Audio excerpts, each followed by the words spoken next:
સામાન્ય રીતે દુકાનદાર પોતાના ગ્રાહકોને સારી સેવા આપવા માટે મોબાઈલ નંબરની આપ-લે કરતા હોય છે. આ જ મોબાઈલ નંબર જો કોઈ ભેજાબાજ ગુનેગારના હાથમાં આવી જાય તો કેવી મુસીબત સર્જાઈ શકે છે, તેનો જીવતો જાગતો કિસ્સો જેતપુરમાંથી સામે આવ્યો. અહીં એક 60 વર્ષના વૃદ્ધ વેપારીને બળાત્કારના કેસમાં ફસાવી દેવાની ધમકી આપીને લૂંટવાનો કિસ્સો રચવામાં આવ્યો.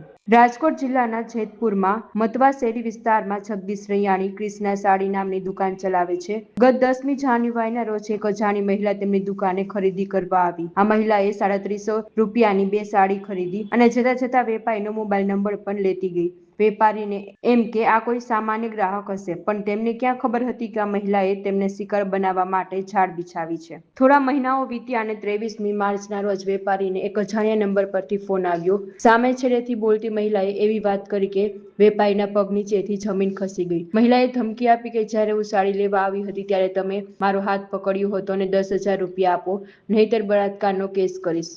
આ મહિલા પોતાની સાથે રમાબા જાડેજા અને મહેબૂબ મકવાણા નામના સાગરીતોને લઈને વારંવાર દુકાને આવવા લાગી. ખોટી બદનામીના ડરથી વેપારીએ કટકે કટકે 20,000 રૂપિયા આ ટોળકીને આપી દીધા, પરંતુ આરોપીઓની ભૂખ વધુ ઉઘડી અને તેઓએ વધુ 30,000 રૂપિયાની માંગણી કરીને દુકાને આવીને હંગામો મચાવ્યો. અંતે ત્રાસી ગયેલા વેપારીએ પોતાના પરિવારજનોને વાત કરી અને પોલીસનો સંપર્ક સાધ્યો. જેતપુર સિટી પોલીસે આ ઘટનાને ગંભીરતાથી લીધી અને પોલીસ ઇન્સ્પેક્ટર એ.ડી. પરમારના માર્ગદર્શન હેઠળ ટીમો કામે લાગી.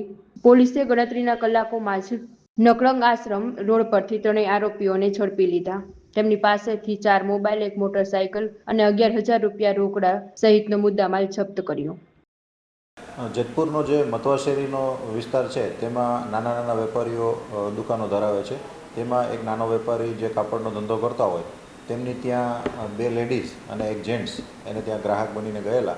ત્યારબાદ ગ્રાહક બની અને તેમના જે દુકાનધારક હતા તેનો મોબાઈલ નંબર લીધેલો અને થોડા દિવસ પછી એમને ફોન કરેલો કે તમે મને અમારો હાથ પકડેલ હતો અને મારી ઉપર જે બળાત્કારની કોશિશ કરેલી હતી તેવી અમે ફરિયાદ કરશું તો તમે અમને નાણાકીય સહાય કરો.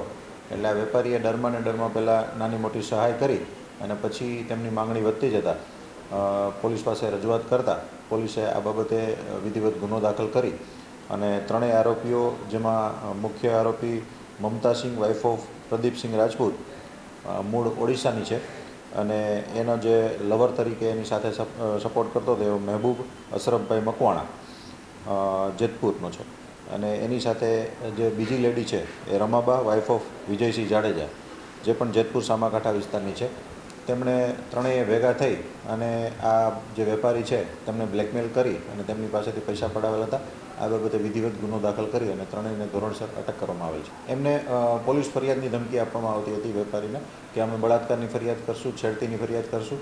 પહેલાં 3,000, પછી 7,000, પછી 10,000 એમ કુલ 20,000 રૂપિયા જેવી રકમ એમણે લઈ લીધેલી હતી ને હજી 30,000 વધારાના આપો એવી માંગણી કરતાં વેપારીએ પોલીસમાં જાહેરાત કરતાં આ બાબતે ફરિયાદ દાખલ કરવામાં આવેલ હતી. હજી એનું જે હિસ્ટ્રી છે એ તપાસાઈ રહી છે. અન્ય લોકો કોઈ આના ભોગ બન્યા હોય તો પોલીસને જાણ કરવા માટે પણ અપીલ કરવામાં આવી છે.